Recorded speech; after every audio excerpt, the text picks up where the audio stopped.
चाहिए, पानी पीने के लिए नहीं, ना लाइट है ना पंखा।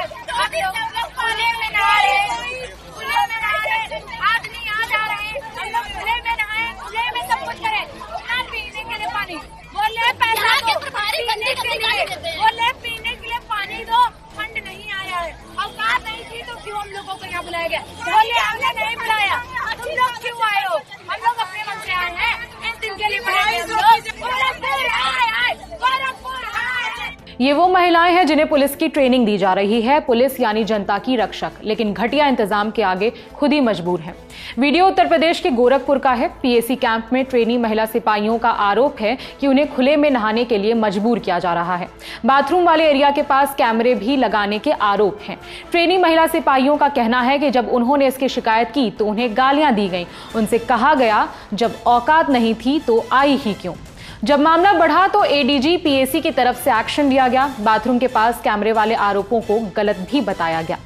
लौटते हैं शिकायतों पर। बताया गया कि सेंटर में सिर्फ 350 लोगों के रहने की जगह है, लेकिन वहां 600 महिलाओं को रखा गया है और वहीं उनकी ट्रेनिंग चल रही है।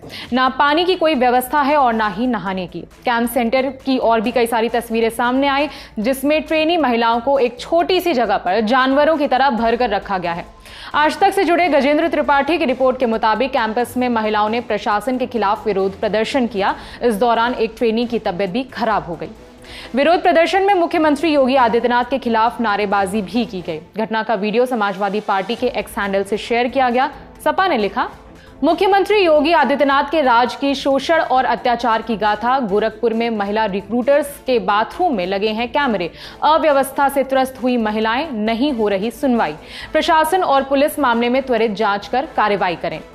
भीम आर्मी चीफ चंद्रशेखर की प्रतिक्रिया भी सामने आई। उन्होंने एक्स पर लिखा, कैंपस में महिला सिपाहियों की ट्रेनिंग 21 जुलाई को शुरू हुई थी, लेकिन महज 2 दिनों में ही ट्रेनिंग सेंटर की सुरक्षा, सुविधाओं और अमानवीय व्यवहार के खिलाफ 600 से ज्यादा महिला सिपाहियों ने रोते चिल्लाते सड़क पर उतरने का साहसिक कदम उठाया। उन्होंने खुले तौर पर आरोप लगाया कि ट्रेनिंग सेंटर में उनकी निजता, गरिमा और स्वास्थ्य से जुड़ी मूलभूत जरूरतों को नजरअंदाज किया गया। बाथरूम और गैलरी जैसी संवेदनशील जगहों पर सीसीटीवी कैमरे लगाए गए। अविवाहित महिला सिपाहियों को जबरन प्रेगनेंसी टेस्ट के लिए बाध्य किया गया। बिजली, पीने के पानी और रहने की मूलभूत सुविधाओं का घोर अभाव था।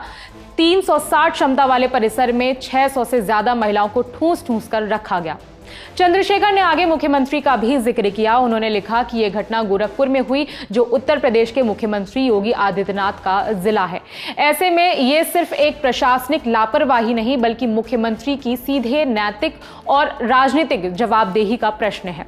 गोरखपुर पीएसी ट्रेनिंग सेंटर में जो कुछ भी हुआ वो महिला सिपाहियों की गरिमा पर एक संगठित हमला है। यह घटना उत्तर प्रदेश की कानून व्यवस्था, पुलिस व्यवस्था और सरकार के महिला सशक्तिकरण के दावों पर सीधा सवाल खड़ा करती है। हम ये मानते हैं कि अगर वर्दी पहनने वाली महिलाएं भी राज्य में सुरक्षित नहीं हैं, तो फिर आम नागरिकों की सुरक्षा का दावा खोखला है। कुछ मीडिया रिपोर्ट्स के मुताबिक विरोध प्रदर्शन शुरू होते ही पीएसी कमांडेंट आनंद कुमार और सीओ दीपांशी राठौड़ मौके पर पहुंची और ट्रेनी सिपाहियों को शांत कराया।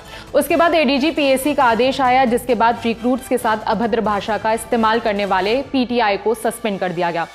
26 बटालियन गोरखपुर में नियुक्त रिक्रूट महिला आरक्षण द्वारा कुछ समस्याएं सामने रखी गई, जिसको सीनियर अधिकारियों के द्वारा तत्काल संज्ञान में लिया गया।